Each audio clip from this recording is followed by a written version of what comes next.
दोस्तों राधे राधे। हर छठ व्रत कथा जो हर स्त्री अपने पुत्र के लिए हर छठ का व्रत करती है, इसमें क्या क्या सामग्री लगती है ये हमने मिट्टी के जो चुकड़ी होते हैं उनको लिया है। इनको अच्छी तरह से हम धुल रहे हैं, धुल के इनको साफ़ करेंगे। दोस्तों इसमें कांस की हर छठ के दिन कांस की पूजा करते हैं, बांस की पूजा करते हैं।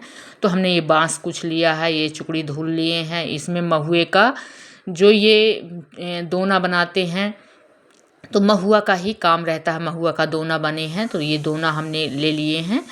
और इसमें छः चीज़ हर चीज़ रहती है। तो हम इसमें राखी भी चढ़ाते हैं। इसमें कुछ कपड़ा, नया कपड़ा का चीर होता है।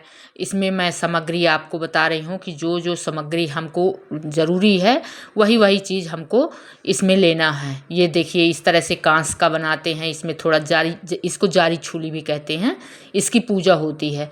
तो ये कांस है और इसमें छूला है और इसमें बेर की कुछ जारी है। तो कुछ घर में भी बना लेते हैं, नहीं बाज़ार से मार्केट से आप ख़रीद सकते हैं। तो इसमें बांस से आप ख़रीद के ले आइए। और इसमें बांस की पूजा होती है कि वंश के लिए। तो हम ये कुछ टोकनी ले लेते हैं और टोकनी में फिर ये महुआ है, महुआ का भी हम इस्तेमाल करते हैं। इसमें महुआ से पूजा होती है और महुआ ही खाया जाता है, महुआ ही चढ़ाया जाता है। तो हमने थोड़ा सा महुआ ले लिया है। और इसी में हम पसही का चावल रहता है, तो पसही का चावल ये देखिए, पसही का चावल वो कहलाता है जो बिना खेत में बिना जुते हुए अपने से उग आता है और वही चावल निकलता है, तो उसे पसही का चावल कहते हैं। तो इस तरह हम सामग्री अपने घर में तैयारी करते हैं और सब पूरा इकट्ठा करते हैं। इसकी हम चावल की खीर भी बना सकते हैं। भैंस के दूध लगता है इसमें, भैंस का दूध, भैंस का घी और पसही का चावल, महुआ, ऐसी चीज़ें हम पूरा इकट्ठा करते हैं। और फिर इसका आप चावल बना के दही चावल खा सकते हैं या कि फिर खीर बना के आप खीर खा सकते हैं। महुआ को पकाना पड़ता है, महुआ को पका के भी खाते हैं। तो दही और महुआ भी खाते हैं, तो इसको डुभरी भी बोलते हैं। तो इस तरह से हम हर छठ के दिन सारी सामग्रियाँ इकट्ठा करते हैं। तो मैं चलिए आपको बताती हूँ कि और हम सामग्री क्या क्या इकट्ठा करते हैं। तो दोस्तों यदि आप वीडियो में बिल्कुल बने रहिए। ये श्रृंगार का सामान है, इसमें हमने श्रृंगार का सामान लिया है चढ़ाने के लिए भगवान के। तो ये सामान ले लिए हैं।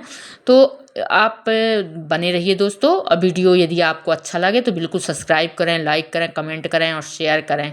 तो हम इनको चुकड़ी को और इनको सबको टीकते जाएंगे, जैसे टीकते हैं ना, हल्दी से हम इनको कलर करेंगे और इसमें सिंदूर लगाएंगे पूजा के लिए।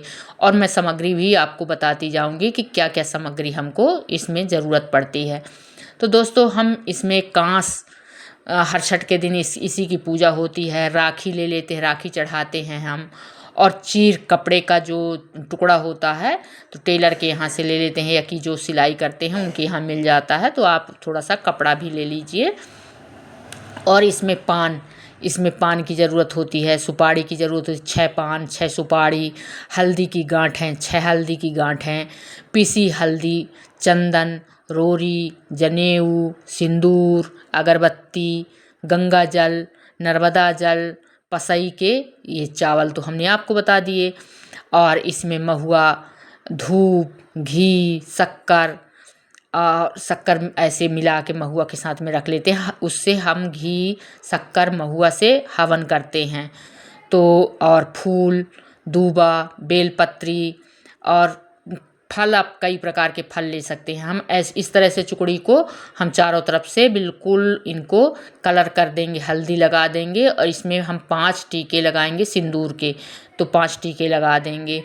तो हम इस तरह से जितने भी फल हों, आप सेव है, केला है, आम है, अंगूर है, जो भी आपको मिलता है, मौसमी फल, खीरा है, ये सभी फल हम रखते हैं इसमें। नारियल अब लेते हैं आरती के लिए हम कपूर, फूलबत्ती, जिससे हम आरती करते हैं। इसमें भैंस का दूध, दही, घी हम इस भैंस का इस्तेमाल करते हैं। इसमें मिलावटी ना हो, अच्छा प्योर इसमें हम लेते हैं भैंस का।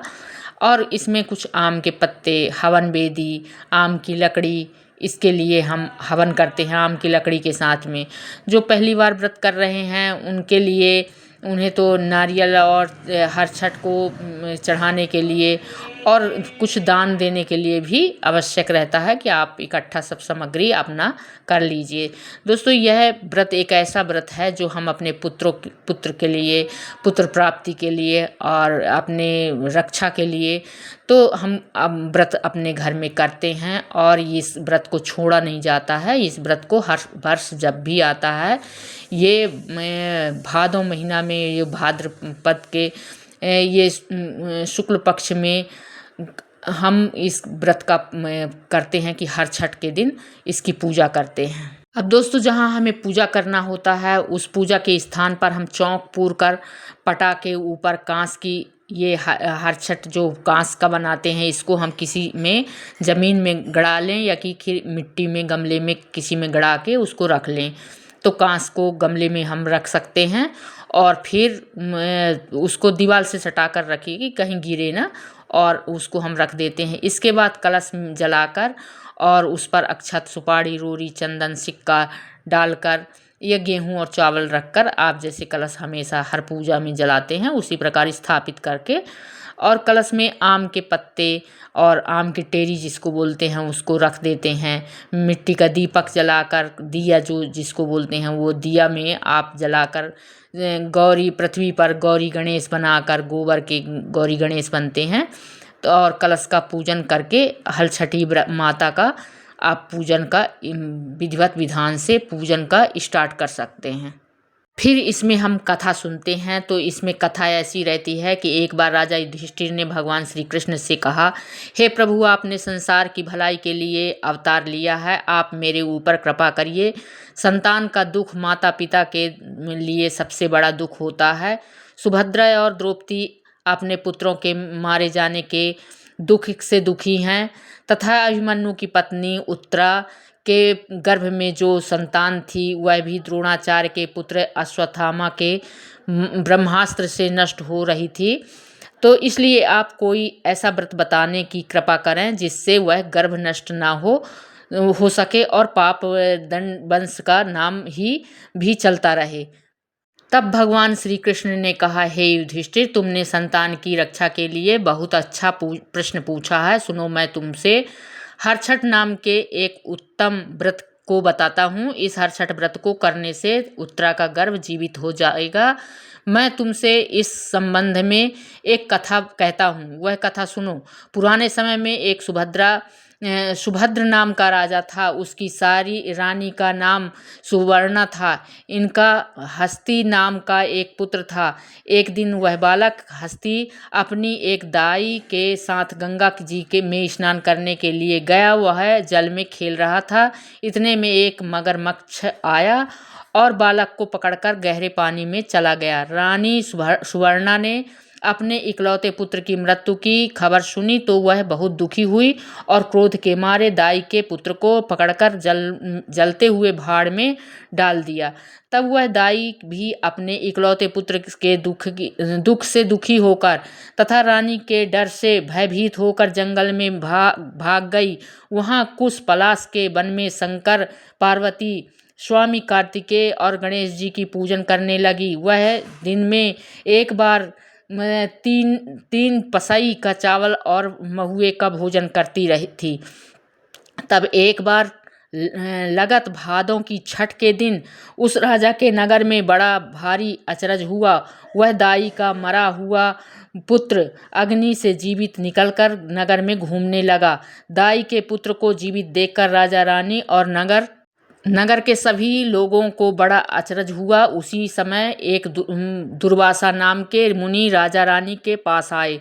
राजा रानी ने उनका पूजन करके पूछा, हे मुनिवर, संसार में राजा मरा हुआ प्राणी कभी जीवित नहीं होता है, फिर दाई का यह मरा हुआ पुत्र कैसे जीवित हो गया? तब दुर्वासा मुनि ने नेत्र बंद करके सब कुछ जान लिया और राजा से कहा, सुनो महाराज, वह दाई आप लोगों के डर के कारण जंगल में जाकर किसी देवी देवता का पूजन कर रही है। हम सब लोग उसी के पास चले और उसी से पूछें कि उसने ऐसा कौन सा व्रत किया है जिससे उसका मरा हुआ पुत्र जीवित हो गया है। तब राजा रानी और दुर्वासा मुनि दाई के पुत्र को लेकर जंगल में गए। वहां उन्होंने देखा कि दाई कुशपलाश के वृक्ष के नीचे किसी देवी देवता का पूजन कर रही है। राजा रानी ने दाई को प्रणाम किया और दाई को उसका पुत्र सौंप दिया तथा दाई ने पूछा, हे दाई, तुमने ऐसा कौन सा व्रत किया है जिससे तुम्हारा मरा हुआ लड़का जिंदा हो गया है? तब दाई ने हंसकर कहा, सुनो महाराज, आप लोगों के डर से जब से मैं इस जंगल में आई हूँ उसी समय से मैं कुशपलाश के वृक्ष के नीचे भगवान शंकर माता पार्वती का पूजन कर रही हूँ। तीनी पसई का चावल महुए का दिन में एक बार भोजन किया, भैंस का दूध दही घी से शंकर जी का पूजन किया। तब एक बार लागत भादों की हर छठ के दिन आधी रात्रि में स्वप्न में भगवान शंकर के दर्शन हुआ और कहा, दाई, मैं तुम्हारे हर छठ के व्रत से प्रसन्न हूँ और मैं तुम्हें वरदान देता हूँ कि मैं तेरा मरा हुआ पुत्र तो जिंदा हो ही जाएगा और तेरे पुत्र को मारने वाली रानी भी अगर हर छठ का व्रत करेगी तो उसका भी पुत्र जिंदा हो जाएगा। इसलिए रानी जी, तुम भी हर छठ का व्रत करोगी तो तुम्हारा पुत्र भी जीवित हो जाएगा। ऐसा सुनकर रानी ने भी हर छठ का व्रत किया, तीनी पसई का चावल महुए का भोजन किया, भैंस के दूध दही घी से शंकर जी का पूजन किया। तब व्रत के प्रभाव से उसका मरा हुआ लड़का भी मगर के मुंह से निकलकर बोलने लगा तथा माता पिता के चरणों में प्रणाम किया। बाद में उसी लड़के ने अपने प्रताप से हस्तिनापुर नगरी बसाई थी। भगवान श्री कृष्ण के मुख से हर छठ की कथा सुनकर युधिष्ठिर ने उत्तरा के द्वारा हर छठ का व्रत कराया। व्रत करने से उसका मरा हुआ गर्भ जीवित हो गया और उसी गर्भ से राजा परीक्षित का जन्म हुआ, जिनसे भगवान भागवत सुनी थी। तो जो नारियां वर्ष में एक बार भादों की लगत छठ को हर छठ का व्रत करती हैं, भगवान उनके पुत्र को सदा रक्षा करते हैं। इति श्री हर छठी व्रत कथाएं समाप्त। दोस्तों, इस तरह से हम हर छठ की व्रत कथा सुनते हैं जब पूजा की तैयारी करते हैं। हम इस तरह से फल फूल कई प्रकार के जो भी हमको मिलते हैं, पूरा दिन हम व्रत करते हैं और इसके बाद फिर हम जब पूजन करने के बाद हम ये पारण करते हैं। जो महुआ है और पसही का यदि हम चावल बनाते हैं और पसही का ही हम खीर बनाते हैं, दही चावल और भैंस का दूध, भैंस का घी, भैंस का में दही दूध घी तीनों चीज़ का हम इस्तेमाल करते हैं। तो हम जो जहाँ पहले हल चलते थे, हल के जहाँ चलते थे वहाँ की चीज़ हम खाना बंद कर दिए और ये इस तरह से हम जो जहाँ पेड़ पौधों से उगा हुआ वन में जो चीज़ होता है उसी का हम उपयोग करते हैं। दोस्तों, वीडियो अच्छा लगा हो तो सब्सक्राइब जरूर करें, लाइक करें, कमेंट